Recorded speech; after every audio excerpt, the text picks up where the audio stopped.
시작을 합니다. 창세기 태초에 하나님이 하면서 읽기 시작하는데 1장 넘어가고 2장 넘어가고 한 3장 넘어가면 좀 따분해져요. 내일 읽어야지. 4장 넘어가고 5장 넘어가고 아브라함 이야기 나오고 그래도 재밌어가지고 쭉 올라가다가 어느 순간에 보면 하루 건너뛰고 이틀 건너뛰고 하다 보면 창세기만 해마다 창세기만 반복하고 올해는 그러면 신약부터 시작해야지 해가지고 신약부터 시작을 했는데 신약부터 시작하다가도 마태복음만 누가 누구를 낳고 보다가만 맨날 거기만 보다가 끝나버리는 게 우리 성경 읽기의 되게 모습이죠. 그러죠. 근데 사실은 그래도 이제 성경을 읽다 보면 그래도 읽어지는 부분이 있고 안 읽어지는 부분이 있어요. 이게 어떤 부분은 잘 읽어지냐면요. 시편이나 잠언들은 굉장히 잘 읽어져요. 시편이나 잠언들은 굉장히 잘 읽어지는데 에레미야라든지 에스더라든지 느헤미야라든지 이런 성경들은 잘 안 읽어진다는 거죠. 읽어도 무슨 말인지 잘 모르겠어요. 그냥 읽기는 읽는데 무슨 말인지 모르고 넘어갈 때가 많아요. 과연 왜 그럴까요? 왜 시편이나 잠언, 전도서 이런 것들은 정말 잘 읽어지는데 느헤미야나 에스더라든지 에스라라든지 이런 것들은 잘 안 읽어질까요? 왜 그럴 것 같아요? 응? 큰 소리로 해도 괜찮아요. 괜찮습니다. 큰 소리로 안 넣어보십시오. 왜 그럴 것 같아요? 접하는 내용이 아니니까. 그럴 수도 있어요. 네, 맞습니다. 또요. 딱딱해서. 그럴 수도 있어요.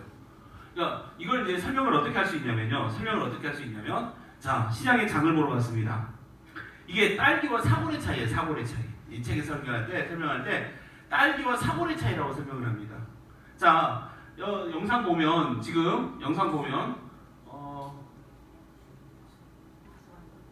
주 아니에요. 저도 깜짝 놀랐네. 주 아닌지 알고. 주 아닌데, 자, 이 마트에가고 장을 봤어요. 장을 보면서 뭘 사갖고 왔냐면 딸기도 사갖고 오고요, 멸치볶음도 사갖고 오고요, 파도 사고요, 생선도 사고, 사골 등등 이런 것들을 사가지고 왔어요. 장을 보고 사가지고 왔어요. 근데 자, 이 중에서요, 바로 먹어도 되는 것이 있고 바로 먹으면 안 되는 것들이 있죠. 어떤 건 바로 먹어도 되는 거예요? 딸기는 바로 먹어도 될까? 딸기하고 멸치는 바로 먹어도 돼요. 근데 나머지는 파나 생선이나 사골은 뭐가 있어요? 바로 먹으면 안 돼요. 뭐 해야 해요? 요리해서 먹어야 해요. 근데 성경도요. 성경이 66권으로 성경이 되어져 있는데 그 성경도 어떤 것은 바로 먹어도 되는데 어떤 것은 바로 먹을 때 아멘 하는 게 있는가 하면 어떤 것은 요리가 되어져서 먹어야 아멘이라고 하면서 이해가 되어지는 것, 소화가 되어지는 것들이 있다는 거죠. 자, 어떤 것이 그럴까요? 시편이나 잠언은 마치 딸기와 똑같아요. 딸기. 그래서 바로 먹어도 돼요. 그런데 레위기, 열왕기, 상하, 이사야, 에레미야, 에스겔, 다니엘, 사도행전 이런 책들은 굉장히 어려워요. 왜 어렵다고 생각되었냐면 요리가 필요하거든요. 여러분, 성경은요. 때로는 역사가 기록되기도 하고 법조문이 기록되기도 하고 또 때로는 편지의 형식으로 쓰이기도 하고 묵시의 형식으로 쓰이기도 하고 이런 다양한 형태로 쓰여져 있어요. 그러니까 이런 너무나 다양한 형태로 쓰여져 있는데 1600년의 역사의 기록들이 역사 동안에 그런 말씀들이 기록되어져 있기 때문에 그냥 읽으려고 해도 성경이 잘 안 읽어진다는 거죠. 그래서 요리를 먼저 해놓고 먹으면 쉽게 먹을 수 있다는 거예요. 요리를 하고 그래서 오늘은 이제 요리하는 시간. 자, 성경을 특히 이제 구약을 가지고 한번 요리를 하자는 거죠. 그러니까 어떻게 요리를 하느냐? 자, 요리를 하기 위해서 이제 해야 하는데, 자, 이제 원래대로 넘어가 보게요. 원래대로가 말고요. 성경을 이거 먼저 보고요. 성경을 알기 위해서 몇 가지 주요 지침들이 있어요. 주요 지침들이 있습니다. 잘 보이십니까? 자, 거기 보면 책에 몇 페이지가 있냐면 이거 적어 놓으셔야 합니다. 다른 것은 그냥 그렇다고 하고요.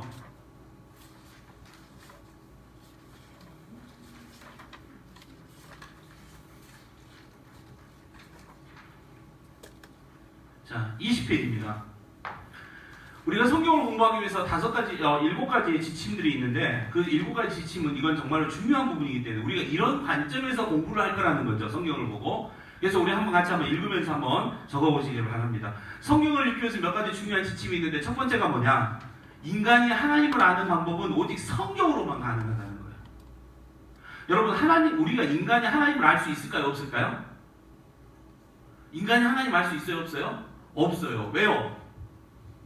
우리는 죄악 가운데 있거든요. 죄로 눈이 어두워져 있어요.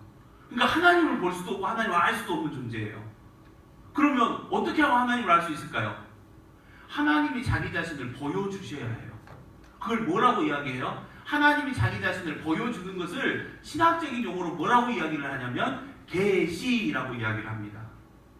그러니까 하나님이 자기 자신을 보여주는 것을 계시라고 이야기하는데, 이 계시에는 두 가지가 있네요. 일반 계시와 특별 계시라고 하는 게 있어요. 일반 계시는 자연 계시라고도 이야기를 해요. 이건 무슨 말이냐면 자연의 만물들을 보면 야, 이 땅에 조물주가 살아있기는 있는가 봐. 있기는 있는가 봐. 돌이 어디서 생겼을까? 산이 어떻게 생겼을까? 조물주가 있기는 있어 라고 생각하는 것을, 그러면서 신이라고 하는 존재를 인정할 수밖에 없는 거. 이걸 일반 계시, 자연 계시이죠. 그런데 그분이 여호와 하나님, 우리가 믿는 살아계신 하나님이라는 사실을 알 수 있어요? 없어요? 없어요. 근데 성경이 분명하게 우리에게 말씀해주고 있어요. 뭐라고 이야기해주고 있어요? 태초에 하나님이 천지를 창조하셨다라고 말씀해주고 있어요. 그래서 이걸 특별계시라고 이야기합니다. 특별계시는 여러 가지가 있는데 그 중에 대표적인 게 성경이에요. 그러니까 다시 말하면, 자, 첫 번째가 뭐냐면 너무 쓰는 데만 집중하지 마시고요. 자, 이때 천천히 쓰시면 돼요. 자, 인간이 하나님을 아는 방법은 오직 무엇으로 알 수 있다고요? 성경을 통해서 알 수 있다. 성경을 통해서 가능하다. 자, 두 번째입니다. 두 번째. 성경을 뭐라고 믿어야 하냐면 하나님의 말씀이라고 믿어야 해요. 하나님의 말씀이라고. 자, 사람들은 꼭 하나님의 말씀이라고 믿는 사람들이 있는가 하면 그렇지 않은 사람들도 있어요. 무슨 말이냐면 성경이 당연히 하나님 말씀이지 라고 생각하는데 그러지 않은 사람들도 있다니까요. 예를 들면 이런 사람들도 있죠. 성경 속에는 하나님의 말씀이 들어있다. 맞아요? 틀려요? 성경 속에는 하나님 말씀이 들어있다. 맞아요? 틀려요? 맞아요? 성경 속에는 하나님 말씀 들어있다 그러면 맞아요? 틀려요? 왜 틀려요? 성경 속에 하나님 말씀 안 들어있다는데요? 결론적으로 성경 속에는 하나님의 말씀이 들어있다라고 하는 것은, 다시 말하면 어떤 말도 가능하냐면 성경 속에는 하나님의 말씀이 아닌 것도 들어있다라고 이야기하는 것이 되어질 수 있어요. 그래서 어떤 사람들은 그렇게 이야기합니다. 신약 성경에 보면 예수님의 말씀은 빨간 글씨로 써져 있고요, 예수님의 말씀이 아닌 것들은 검은색 글씨로 써져 있는 성경이 있죠. 이거 가지고 빨간색 성경만, 빨간색이 하나님의 말씀이야, 뭐 이렇게 하는 사람들도 있고요. 하여튼간 어찌됐든 성경 속에는 하나님의 말씀이 들어있다라고 믿는 사람들이 의외로 많아요. 근데 우리는 그걸 믿는 게 아니에요. 성경은 하나님의 말씀이라고 믿는 거예요.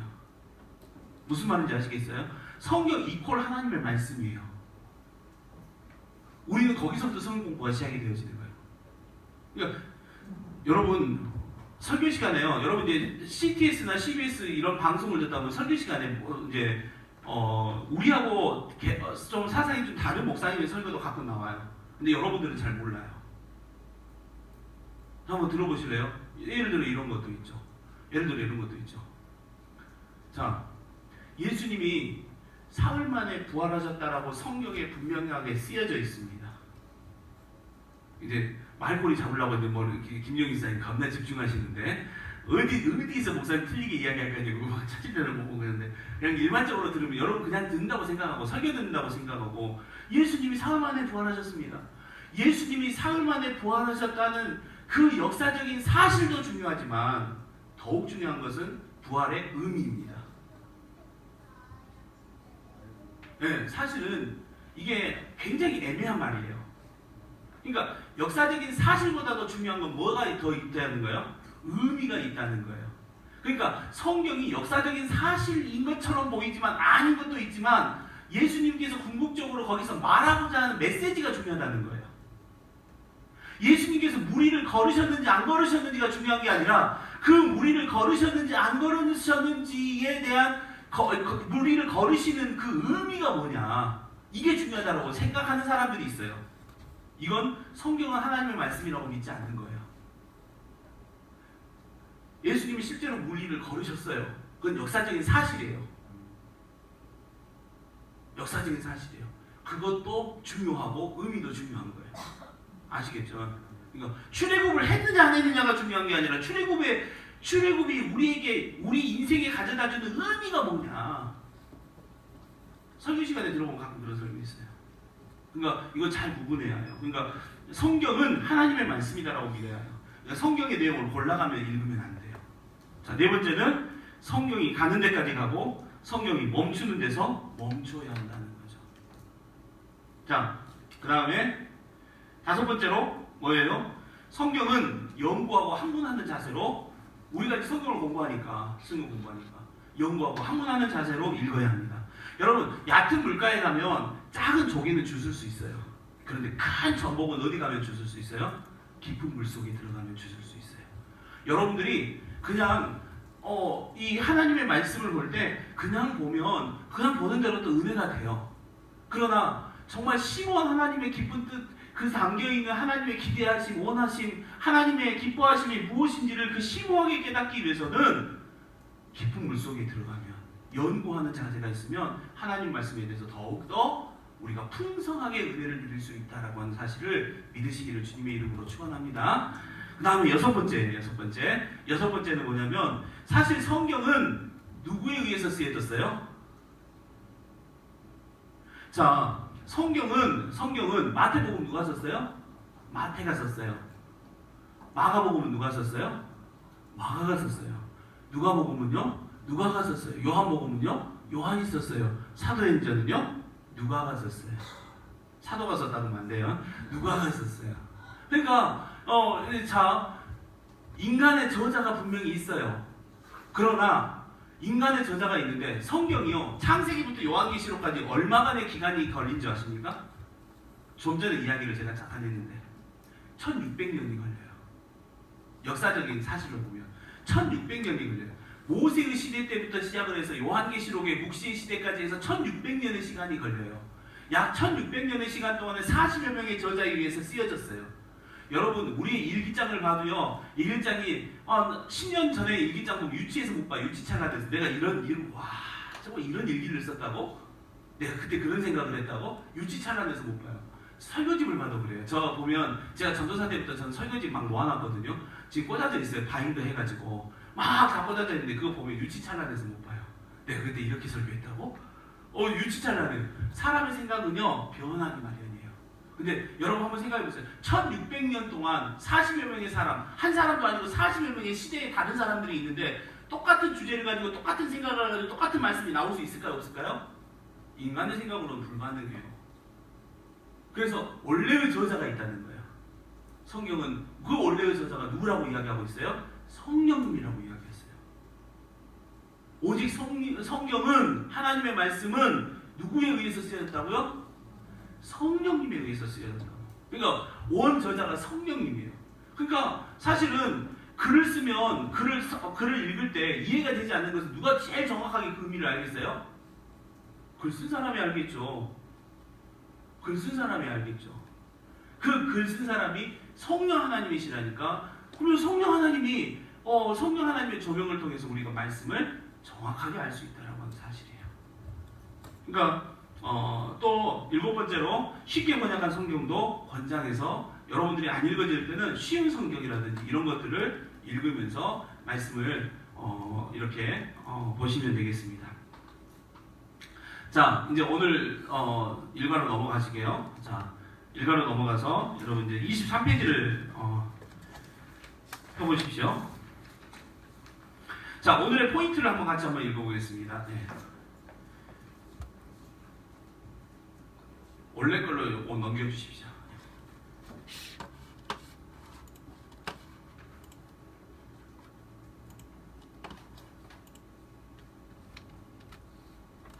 예. 자, 오늘의 포인트.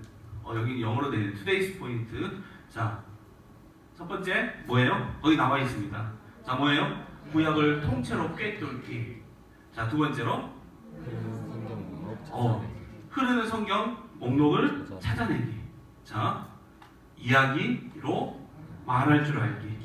자, 구약을 처음 열며 이걸 같이 한번 읽어보겠습니다. 자, 우리 신혜원 집사님이 큰 소리로 한번 한번 읽어주십시오.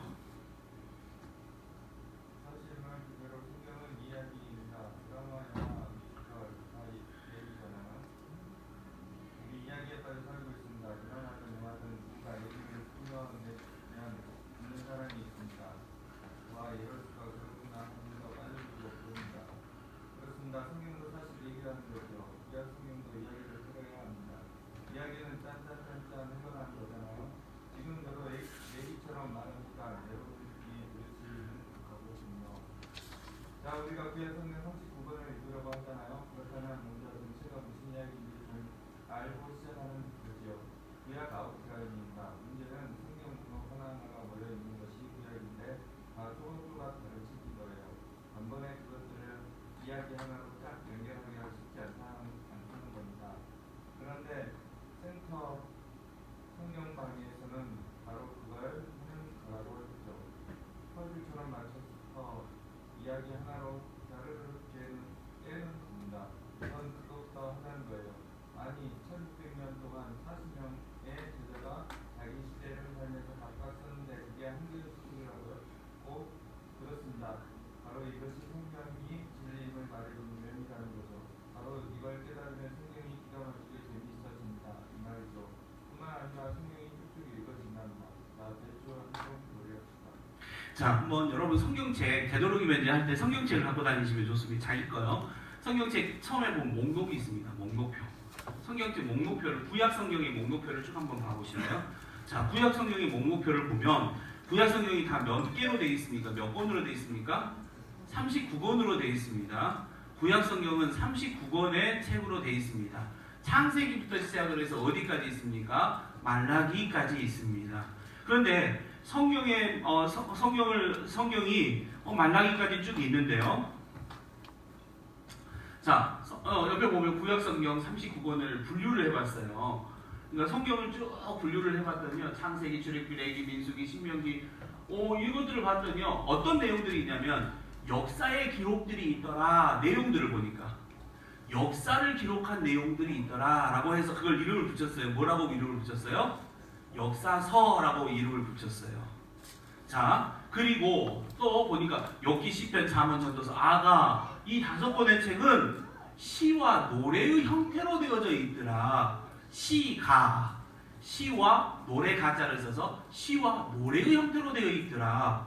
욥기, 시편, 잠언, 전도서, 아가 이 5권의 책을 그래서 뭐라고 이야기를 붙였어요? 이름을 시가서라고 붙였어요.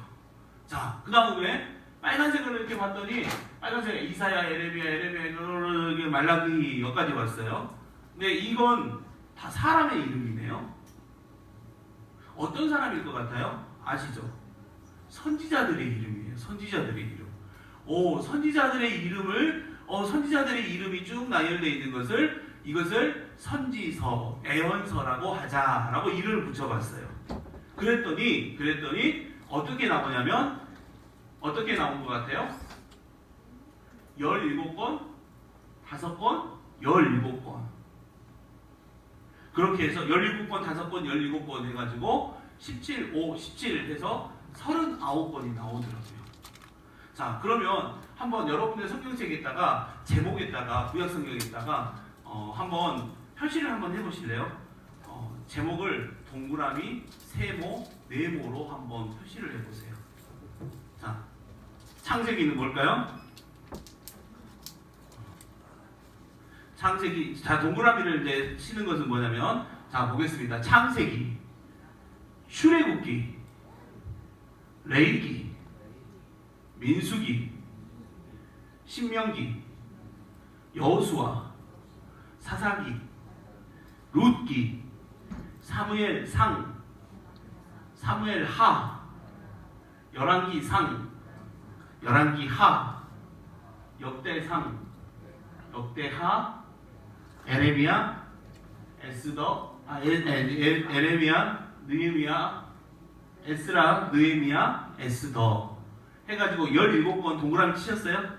예. 그 다음에 세모를 치는 겁니다. 세모. 자, 세모를 치는 겁니다. 욥기, 시편, 잠언, 전도서, 아가, 세모. 자, 그 다음에 네모를 한번 쳐보겠습니다. 네모를 한번 적겠습니다. 이사야, 에레미야, 에레미야가 에스겔, 다니엘, 호세아, 요엘, 아모스, 오바댜, 요나, 미가, 나훔, 하박국, 스바냐, 학개, 스가랴, 말라기.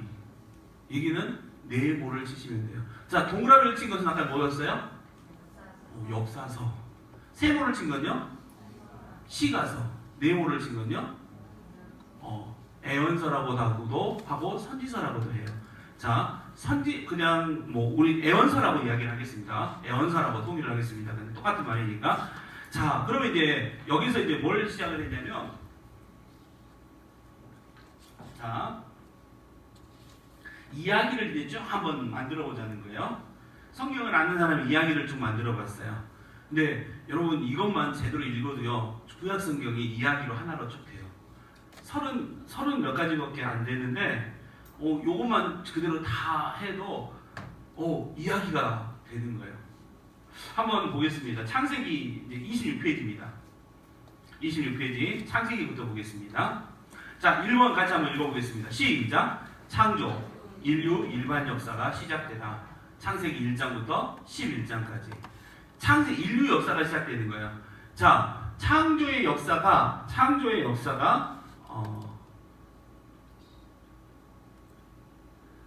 자, 넘어가고요.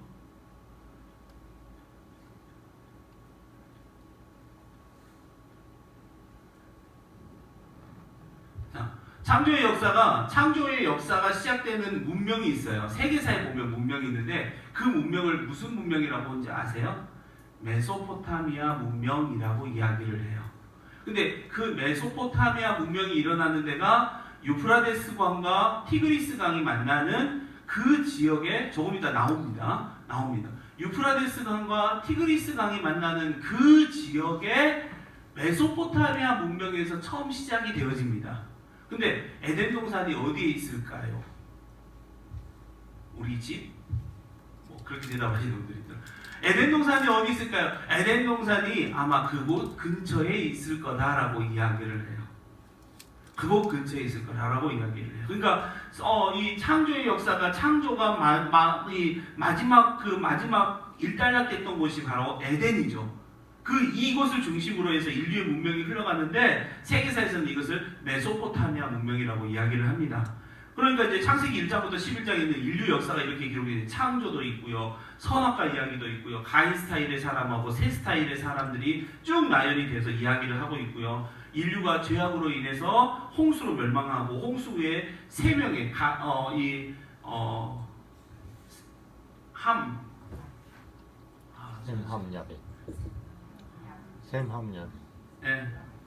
셈, 함, 야벳인가요? 네.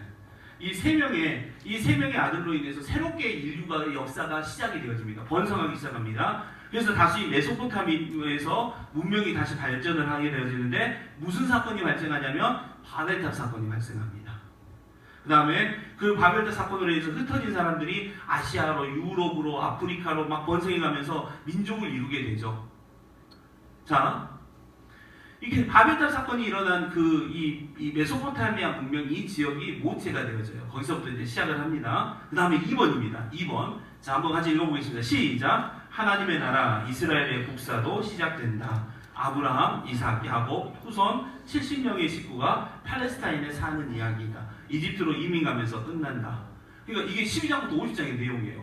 메소포타미아 초기 문명에서 이야기가 시작을 했는데, 그 메소포타미아에 살고 있었던 수없이 많은 사람들이 살고 있었겠죠. 근데 그 중에 한 사람을 찾아내는 거예요, 하나님이. 근데 그 한 사람을 찾아내서 끄집었는데, 그 한 사람이 누구예요?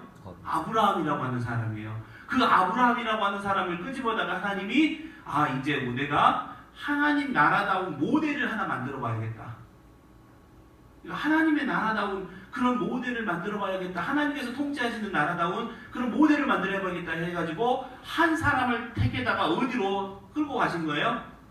팔레스타인 땅으로, 가나안 땅이라고 이야기하는 팔레스타인 땅으로 끌고 가시는 거예요. 하나님이 끌고 가셨어요.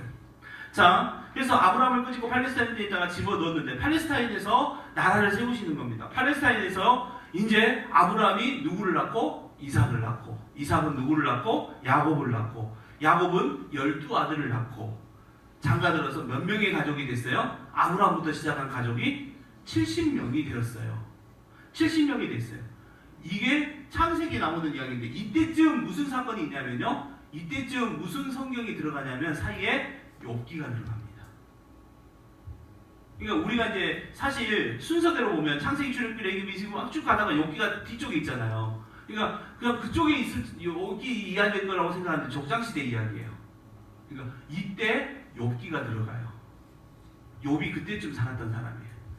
자, 그래서 욥기가 있는데 이 요셉에 의해서 이집트로 이민 가게 되죠. 그러니까 가족이 몇 명이었어요? 원래는 70명이었는데 지금 몇 명이 이제 70명이 몇 명이 돼버린지 아세요? 이민 가서 250만 명이 됐어요. 그래서 출애굽기가 시작합니다. 출애굽기가 시작합니다. 자, 출애굽기 3번 한번 읽어보겠습니다. 시작. 이집트에서 400년간 아브라함의 후손들이 번성한다. 하나님 나라의 국민들이 다 그러나 노예 상태이다.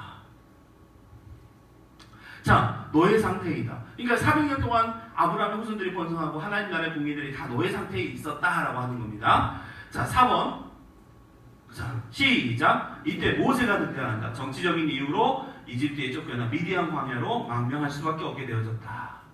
자, 40세까지 왕국에서 살았고, 그리고 40세에 이 유대인들을 도와준다고 하는 것 때문에 결국은 정치적으로 모함을 받게 되고 어디로 가게 돼요? 미디안 광야로 가게 되어졌어요. 그리고 나이가 80세가 되어졌을 때, 자, 5번입니다. 시작. 신의 산에서 신경험을 한다.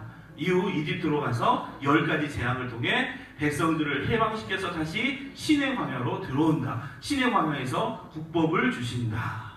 자, 신의 산까지 오게 되어짐. 신의 산에서 여러분 그 성경에는 무슨 산으로 있었죠? 호렙산이라고 나와 있죠. 근데 호렙산이 신의 산이에요. 신의 산이에요. 그러니까 이 호렙산 신의 산에서 누구를 경험하게 되냐면 하나님을 만나게 되어지죠. 하나님을 만나게 되어지고 그가 결국은 이집트에서 애굽이 이집트입니다. 현대판으로 이야기하면 이집트입니다. 이집트에서 10가지 재앙을 통해서 바벨론으로 백성들을 끄집고 나와가지고 다시 신의 광야로 들어오죠. 그래서 어디까지 오게 돼요? 신의 산까지 오게 돼요. 근데 신의 산에서 하나님께서 1년 동안 머물면서 뭘 주시냐면 거기에서 법을 주십니다. 법을. 가나안 땅에 들어가서 쓰게 될 법을 주시는데 그 법이 제사법도 있고 민법도 있고 상법도 있고 형법도 있고 토지법도 있고 성막 등등의 기록이 있어서 막 그것들을 통해서 그것을 기록했습니다. 기록하라고 했습니다. 그것을 기록한 책이 뭐예요? 레위기예요. 거기서 레위기가 들어가요. 자, 그 다음에 다시 넘어와가지고 이제 민수기로 넘어갑니다. 민수기로 넘어가는데 자, 지금은 어디에 있어요? 지금은 자, 6번 같이 한번 읽어보겠습니다. 시작. 6번 시작. 아직은 시내산 여기서 인구조사 명령이 떨어진다. 국방부 병력조사다. 민수기라고 하는 말이 무슨 말이냐면요, 민이 백성 민자예요. 셀 숫자예요. 백성의 수를 세는 거예요. 왜 그러냐면 이제 광야에서 떠나서 가나안 땅에 가면 전쟁을 할지도 몰라요. 전쟁하려면 뭐가 필요하겠어요? 나를 알고 적을 알아야 할 거 아니에요. 우리의 병력이 몇 명인지 알아야 할 거 아니에요. 그래야 작전도 세울 거 아니에요. 그러니까 20세 이상의 남자 장정들이 몇 명인가를 수를 세는 거예요. 그게 민수기예요. 백성 민자 셀 숫자. 그래서 여기서 출애굽을 한 지 1년 만에 이스라엘 백성들이 광야에서 유월절을 지키는 거죠. 유월절이 원래는 유대력으로 보면 원래는 그 전에 뭐냐면 이 7월이었어요. 근데 7월이었는데 유월절 절기가 만들어지고 나서 그걸 1월로 바꿉니다. 그때부터 1월이에요. 그래서 6월절이 우리나라 명절로 이야기하면 새해 첫날이에요. 새해예요. 설날. 설날 같은 엄청난 명절이죠. 거기서 이 시내산에서 6월절도 지키고요. 국법 다 받았으니까 이제 출발을 하죠. 20세 이상의 남자 장정이 몇 명이었냐면 60만 명이었어요. 60만 명. 자, 아무튼 이제 데리고 드디어 7번입니다. 7번 시작. 드디어 시내산을 이동한다. 목표 지점은 어디예요? 먼저 바람 광야. 바람왕에서 무슨 일이 일어난지 아세요? 자, 8번입니다. 시작. 바란 가데스에 도착하자마자 가나안 정복을 위해 정탐꾼을 보내라는 명령을 받는다. 자, 지금 가데스 이제 시내산에서 직진으로 반드시 올라오면 조금 이따 이제 보여지겠지만 반드시 올라오면 이 바람 왕에 이르고 이제 바람 왕에서 조금만 넘어가면 뭐냐면 가나안 땅이에요. 그러니까 이제 정탐꾼 보내가지고 가나안 땅을 차지할까 지금 보는 거죠. 자, 그 다음에 9번 보겠습니다. 9번. 자, 시작. 명령을 받은 1세대 가나안 정복을 포기한다. 그 결과 38년을 그냥 가데스에 살게 된다. 1세대는 여기서 죽는다. 그러니까 지금 가데스에서 여러분 우리 유명한 사건이 있죠. 가데스 바네아. 무슨 사건이 벌어지죠? 12명이 정탐꾼 보냈는데 여호수아 갈렙을 제외한 나머지는 부정적인 결과를 가져옴으로 해서 메뚜기와 밥 정탐꾼 그 사건으로 인해서 결국 어떻게 되어졌어요? 결국은 38년 동안 이스라엘 백성들은 방황하게 되어졌어요. 그리고 1세대들은 못 들어가게 되어졌어요. 못 들어가게 되죠. 여기서 세대를 이야기하는 것은 무슨 말이냐면요. 당시에 20세 이상을 1세대라고 봅니다. 처음에 인구조사했을 때 20세 이상들이요. 그러니까 이 시내산 출발할 때 7살 난 아이는 가나안 땅에 들어갈 수도 있었어요. 20세 이상을 1세대 그걸로 봅니다. 자, 10번째입니다. 10번입니다. 시작. 드디어 광야 2세대가 성인이 되었다. 이제 그들은 38년을 살았던 가데스를 떠나 요단 동편을 점령한다. 광야 2세대를 위한 요점 정리 교재가 발간되더라. 자, 뭘까요? 광야 2세대를 위한 요점 정리 교재. 그게 뭘까요? 네, 신명기예요. 신명기는요. 홍해를 안 걸어놓은 세대들이 있을 거 아니에요. 홍해를 모르고 만나가 어떻게 해서 우리에게 내려졌는지 마라의 쓴물을 경험하지 못한 세대들이 있었을 거 아니에요. 그 사람들에게 모세가 설교하는 거예요. 우리가 왜 여기까지 오게 되어졌는가, 어떻게 하나님께서 우리를 여기까지 이끄셨는가를 설교해 주는 것이 신명기예요. 그래서 모세의 고별 설교라고도 이야기합니다. 모세가 마지막 고별 설교하는 거라고도 이야기합니다. 자, 이게 바로 신명기입니다. 자, 신명기가 지나고요. 자, 11번을 여호수아 이제 11번을 보겠습니다. 11번을 보면 시작. 모세가 죽은 후 여호수아가 가나안 땅을 정복한다. 하나님 나라 백성에게 영토가 생겼다. 지파별로 분배한 후 정착한다. 자, 모세가 죽고 나서 여호수아가 가나안 땅을 정복하게 되어지고 하나님 나라 백성들에게 영토가 생겼고 지파별로 분배를 하죠. 모세 후임이 누구예요? 여호수아죠. 근데 이스라엘 백성들이 살아갈 땅을 획득해 주었죠. 그리고 12명을 나누었습니다. 이제 나라가 됐죠. 여러분, 나라가 되려면 뭐가 필요하겠어요? 국민이 필요하겠죠. 국민은 어디서부터 시작을 했어요? 아브라함부터 시작했죠. 아브라함부터 시작했잖아요. 아브라함, 이삭, 야곱 지나오면서 국민들이, 백성들이 만들어졌어요. 또 뭐가 필요해요? 법이 필요하겠죠. 나라가 있으려면 법이 필요하겠죠. 시내산에서 법 주셨잖아요. 그 다음에 또 뭐가 필요하겠어요? 땅이 필요하겠죠. 가나안 땅으로 들어왔어요. 땅을 지파를 분배받았어요. 그래서 하나님이 꿈꾸시는 그런 땅이 만들어졌다는 거죠. 자, 그 다음에 이제 사사기로 넘어갑니다. 사사기에 보니까 12번 같이 한번 읽어보겠습니다. 여호수아가 죽자 땅을 빼앗긴 원주민들이 역침입한다. 전쟁의 사이클이 계속된다. 자, 여호수아가 죽으니까 이스라엘이 혼돈 상태에 빠져요. 지도자가 없으니까. 그래서 바알과 아세라를 섬기는 원주민들이요, 끊임없이 자기 땅 찾으려고, 원주민들이 원래 그 가나안 땅에 살던 원주민들이 자기 땅 찾으려고 끊임없이 공격하겠죠. 이것 때문에 이제 전쟁도 끊이지 않고 계속 벌어지게 되어지고, 이때 이제 이스라엘에 왕이 없으니까 임시 지도자들이 일어났는데 그 임시 지도자들을 뭐라고 이야기를 해요? 혹시 아세요? 사사라고 이야기를 해요. 임시 지도자들을 사사라고 이야기를 합니다. 자, 이제 그 다음에 13번입니다. 같이 한번 읽어보겠습니다. 시작. 사자들이 나타나 방어를 하곤 했지만 백성들은 왕을 기다린다. 자, 사실은 이 사사시대 때 무슨 일이 벌어지냐면 이스라엘 백성들에게 하나님께서 명령하신 법이 있었어요. 법대로 나라가 운영이 되면 사실 그 나라는 아무 문제가 없어요. 근데 문제는 뭐냐면 법대로 나라가 운영되지 않았어요. 사사기에서 중요한 사건이 하나가 있었죠. 미가의 집 신상의 문제 있었잖아요. 하나님이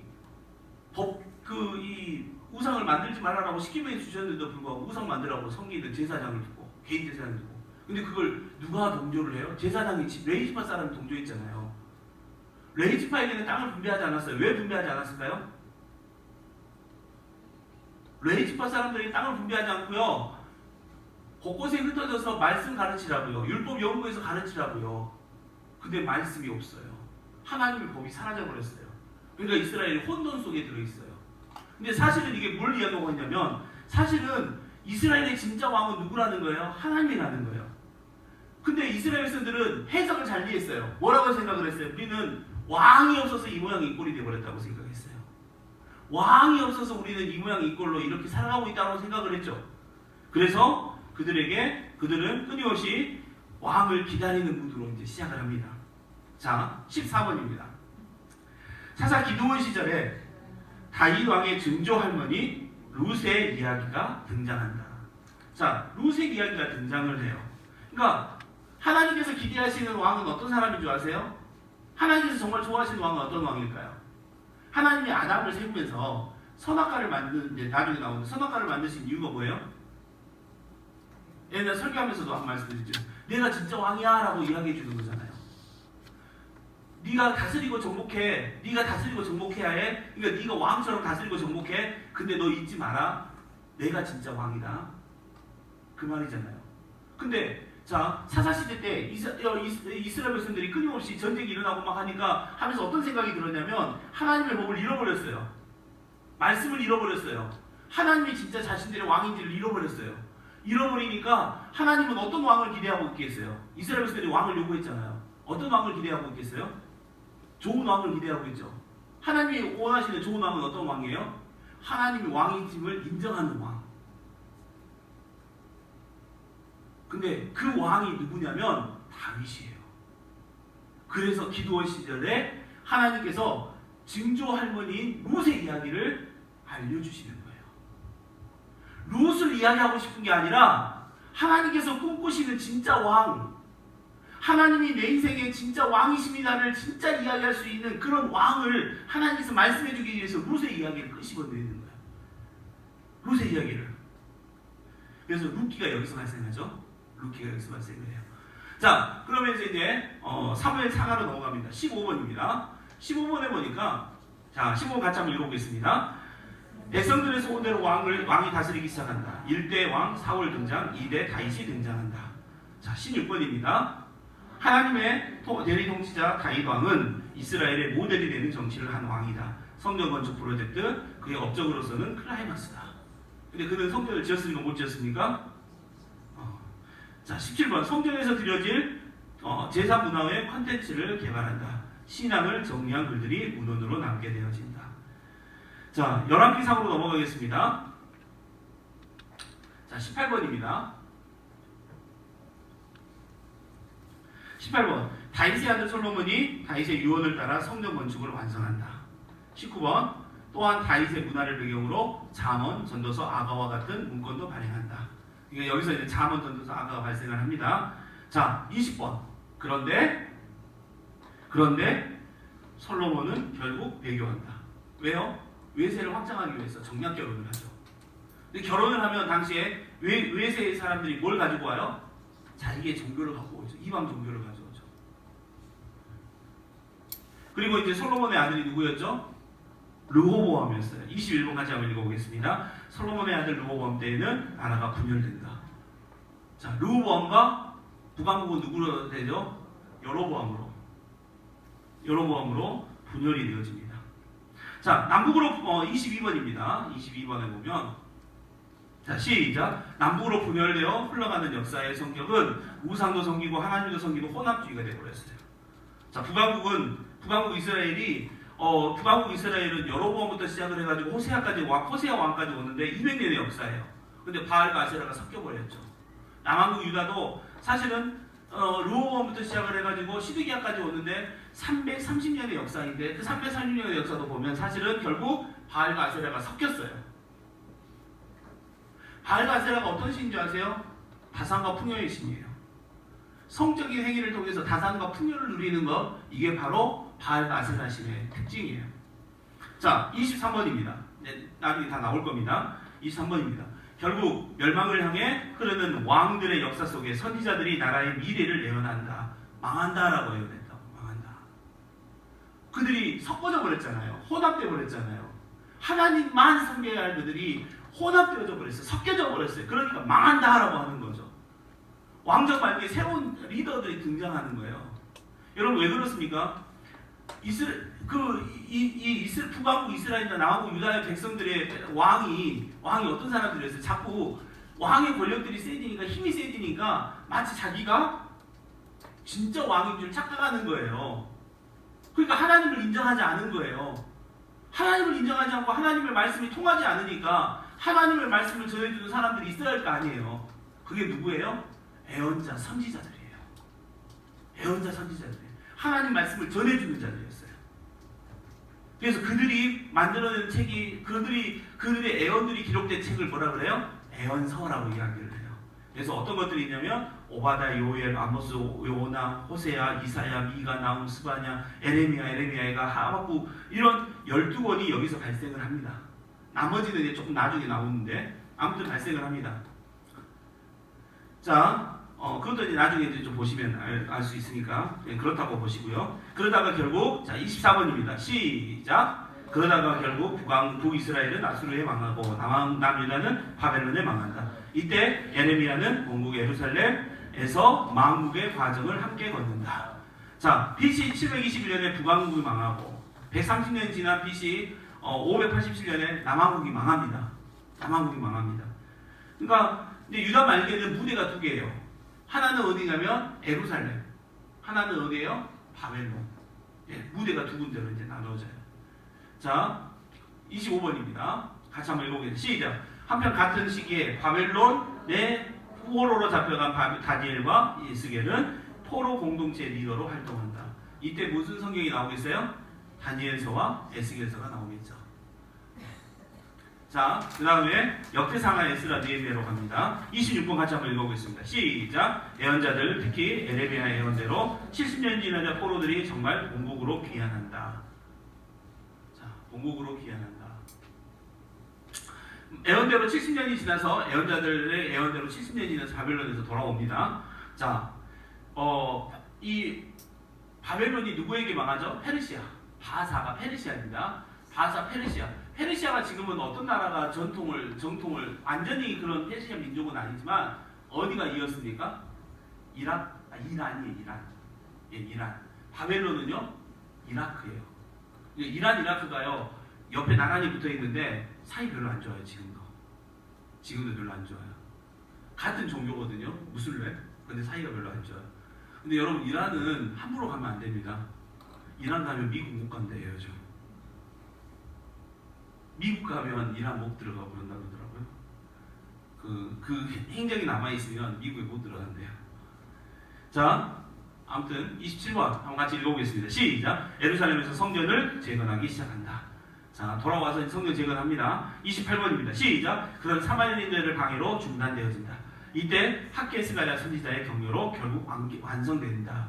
그래서 이때 성경이 어떤 성경이 나오겠습니까? 학개와 스가랴가 발생한다라고 하는 겁니다. 자, 29번입니다. 29번.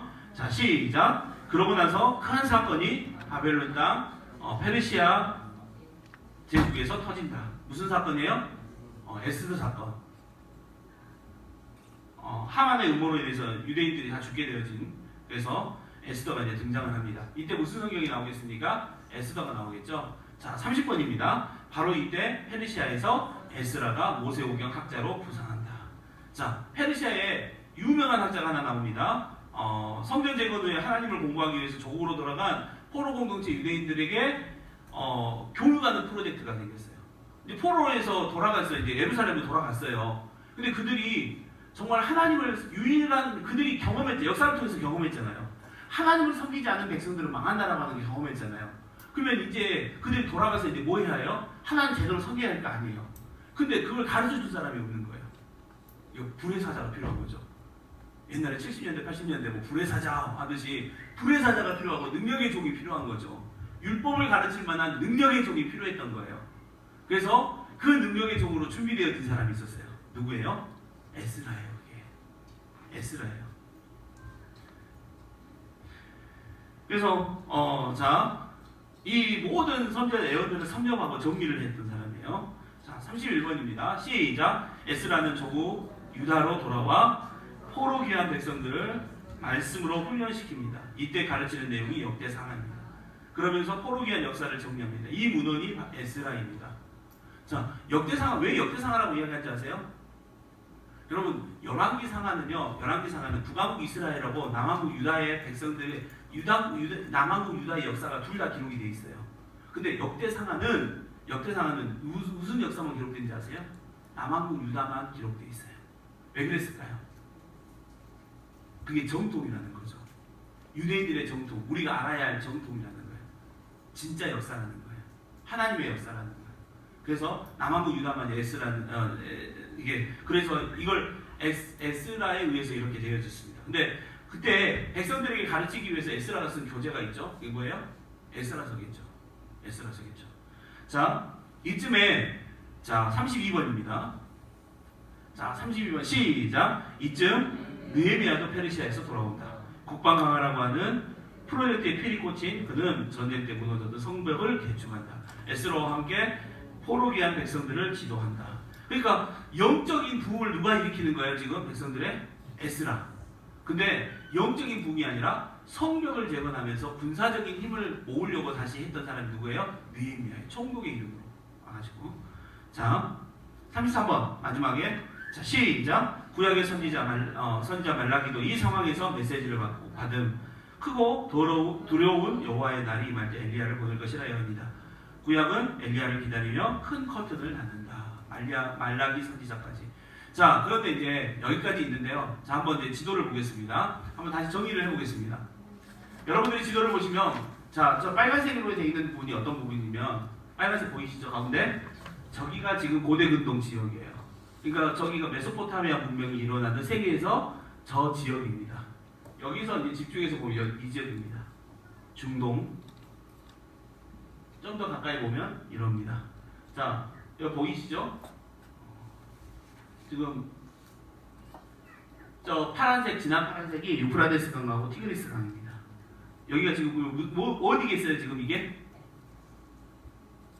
예, 에덴도 이 근처에 있겠죠. 근데 이걸 뭐라 그런다고 세계사에서는 메소포타미아 문명이 여기서 일어났다라고 하는 거예요. 자, 고대 무대에 위치한 현대 국가들, 지금은 어떤 국가들이 지금 실제로 자리하고 있는가 한번 보자는 거예요. 지금 이스라엘이 이렇게 있어요. 성지순례를 가면 지금 이 나라를 차지하겠죠. 성지순례 가는데 애국 안 간다고 뭐라고 하면 안 돼요. 이집트 가면 되는 거죠. 그런 말이에요. 쉽게 말하면. 자, 여기 위에가 터키예요. 이해가 아라라산이 있어가지고 터키에 아라라산이 있다라고 이야기하죠. 근데 이제 노아의 방주가 있는 아라라산. 자, 여기는 레바논이에요. 근데 그거 아세요? 이스라엘은 종교가 뭘까요? 네? 유대교예요. 레바논은요? 기독교로 되어 있어요. 자, 성지순례 가면 제일 많이 가는 데가 이스라엘과 요르단입니다.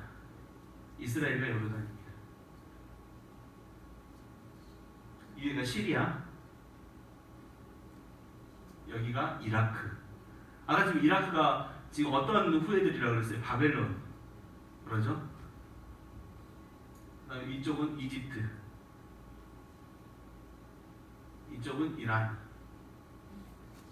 여기는 어디겠어요? 사우디아라비아. 지금 현대 명칭으로는 이렇게 돼 있다는 거예요. 현대 명칭. 저기가 쿠웨이트 있네요. 자, 보면 아까 전에 이제 지도로 한번 그 역사 아까 전에 봤던 일본부터 쭉 봤던 선지 한번을 지도로 한번 봐보면, 자, 에덴으로 여기가 출정이 됩니다. 여기서 창세기가 시작이 되겠죠. 창세기 1장부터 11장. 그 다음에 하나님께서 어디에 주목하십니까? 티그리스강. 여기는 무슨 강이겠어요? 유프라데스강. 그래서 에덴으로 추정되는 곳이 이곳이다 라고 하는 겁니다.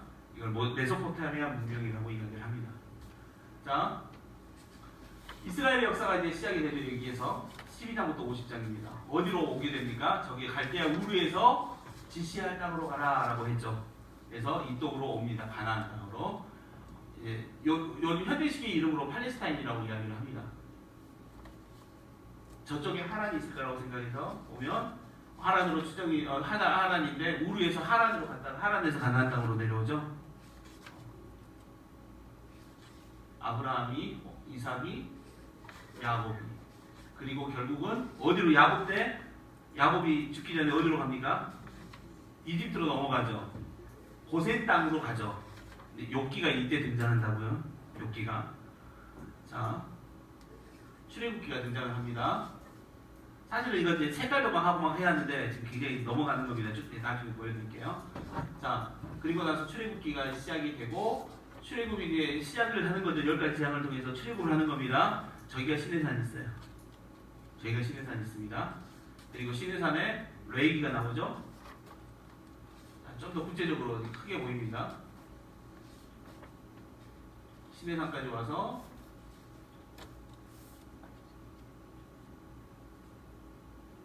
무슨 말인지 알겠죠? 모세가 왔다가 그래서 법을 받게 되어집니다. 성막법도 받게 됩니다. 자, 레이기죠 그게. 자, 바람 방향으로 갑니다. 올라갑니다. 가데스 바네아, 모압 평지. 이거 바로 가나안 바로 이쪽이잖아요. 바로 이쪽이 가나안 땅이잖아요. 여기서 이제 정탐꾼을 보내죠. 민수기 출발을 해가지고 이렇게 출발을 해서 보냅니다. 가데스 바네아에서 무슨 일이 벌어집니까? 정탐꾼 그러면서 38년의 광야 생활이 시작이 됩니다. 자, 광야 생활을 38년 동안 이리저리 방황을 하다가 어디로 올라갑니까? 이제 드디어 여리고가 인문이니까요. 요단 동편 넘어가는 인문이니까. 신명기, 왜 방금 신명기가 보였는지 아시겠죠? 여기서 설교했잖아요, 모세가. 요단 건너가기 전에, 자기가 죽기 전에 마지막으로. 자, 여기는 갈릴리 호수, 사해바다, 요단강 연결되어 있는 이걸 기점으로 오른쪽이 요단 동편입니다. 우리나라도 지도상에 보면 오른쪽이 동편이라 그러죠. 동쪽, 왼쪽은 서쪽이라 그러잖아요. 요단을 강을 중심으로 해서 여기를 요단 동편. 이쪽은 그러면 뭐겠습니까? 아, 여기는 이제 땅 분배하는 거. 루벤, 갓, 므낫세. 므낫세 반이에요. 반만. 여호수아 때 이제 건너오게 되어집니다. 요단 서편 땅.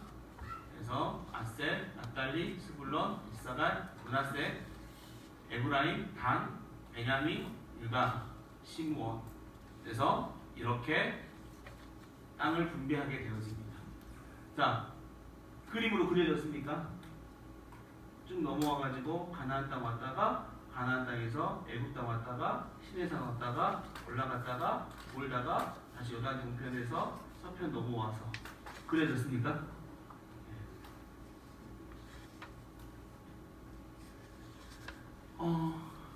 자, 사사기는 어디에 들어가겠습니까?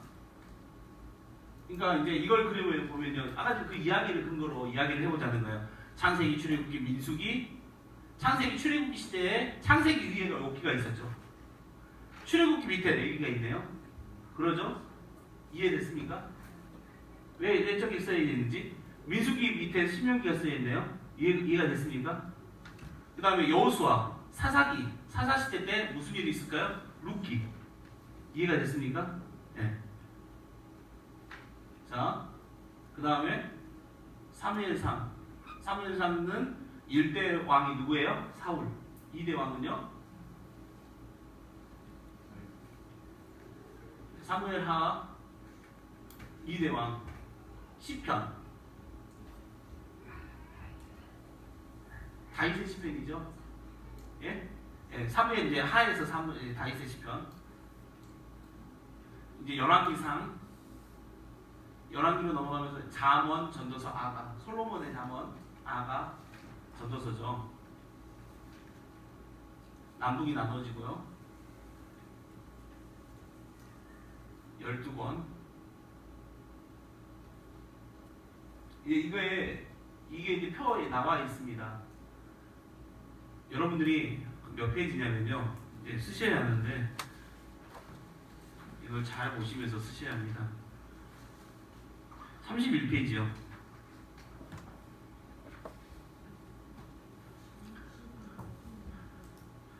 31페이지.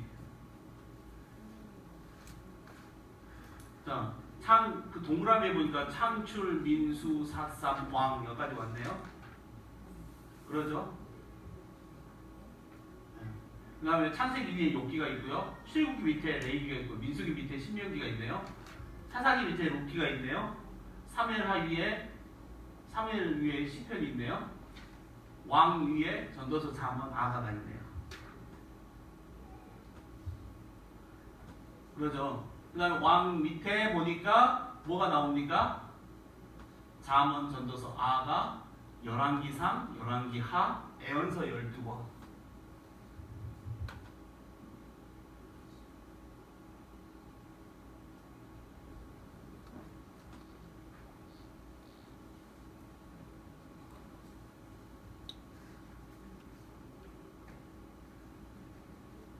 오바다, 요엘, 아모스, 요나, 호세아, 이사야, 미가, 나움, 스바냐, 에레미야가 하박국. 여기는 바벨론 이전이에요. 바벨론 포로 이전에 유다의 멸망까지예요. 유다의 멸망까지.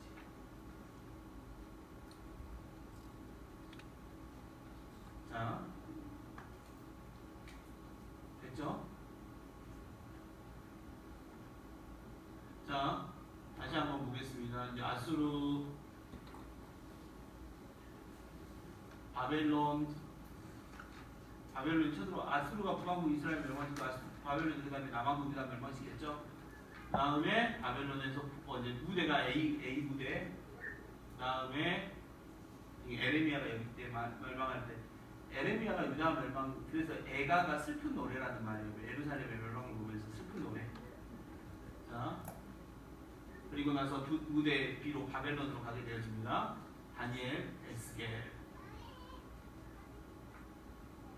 이 그림까지는 이해가 됐죠? 예. 자, 왕 밑에 이제 무대가 바뀌는 거죠. 다니엘, 에스겔은 무대가 바뀌는 겁니다. 가나안 땅 무대가 아니죠. 바벨론의 무대죠. 그래서 밑에의 그림이 그려지게 됩니다. 에스라, 학개스가랴는 이제 돌아올 때도 귀환할 때죠. 1차 귀환. 그 다음에 에스라가 부흥하기 위해서 2차로 들어오죠. 그 다음에 누가 또 들어옵니까? 느헤미야가 총독으로 들어오죠. 자, 이걸 무대 B를 그림으로 밑에다가 그리는 거예요. 왕 옆으로 안 가고 밑으로 간 이유가 뭔지 아시겠죠? 무대 B라는 거예요. 가나안 땅이 길이 아니에요. 바벨론 땅이 길이에요. 다니엘, 에스겔, 베라, 에스라, 학개스가랴가 이때고요. 에스더, 느헤미야, 베라, 이때 말라기, 느헤미야 마지막에.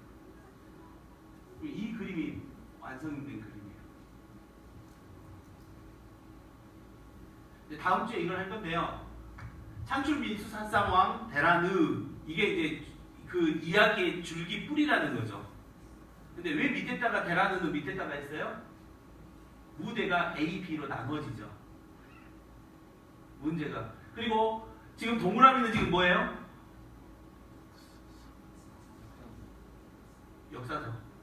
세모는 시가서. 그 다음에 네모는 애언서. 아시겠죠?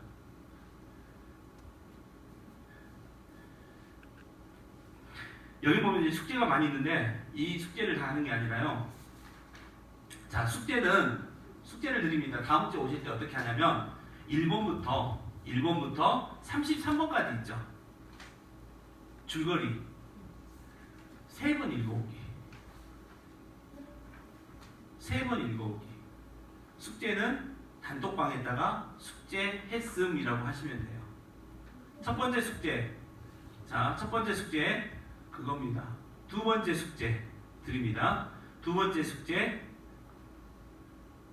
이거 그려보기. 이거 그려보기. 이거 그려보기.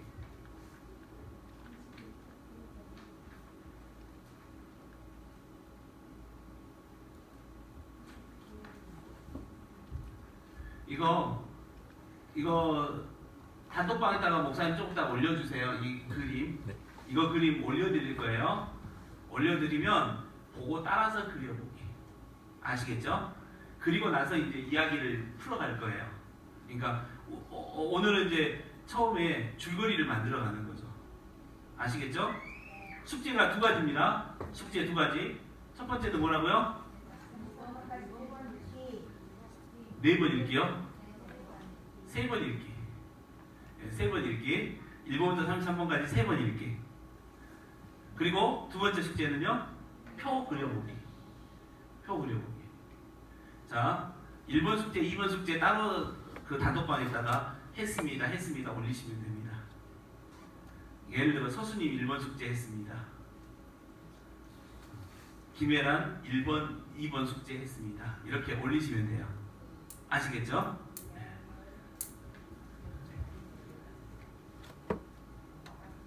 지금 사실은 이게 시간이 지금 굉장히 많이 전략을 해놓고 하는데도 지금 조금 막 이렇게 하는데 왜 그러냐면 이게 시험 안 봅니다. 시험 안 봅니다. 걱정하지 마십시오. 시험 안 볼 테니까 걱정하지 말고요. 시험은 안 봐요. 대신에 숙제만 하십시오. 숙제는 이거 이제 이렇게 진짜 성경 공부하려면 이렇게 해야 하는데 이렇게 하면 이제 예를 들어 이렇게 머리가 똑똑하신 우리 전은미 집사님이나 이런 분들은 이런 숙제 내줘도 뭐 우습도 않죠. 우습도 않겠죠. 그러나 또 그렇지 않은 분들이 있을 수 있으니까 저 같은 경우는 못해요 다. 그러니까 머리가 멍청해서 저도 못하니까 그래서 숙제는 저희 이것대로 하는 게 아니라 내주는 숙제만 하시면 돼요. 아시겠죠? 내주는 숙제. 보혈을 지나 우리 한번 찬양해 볼까요?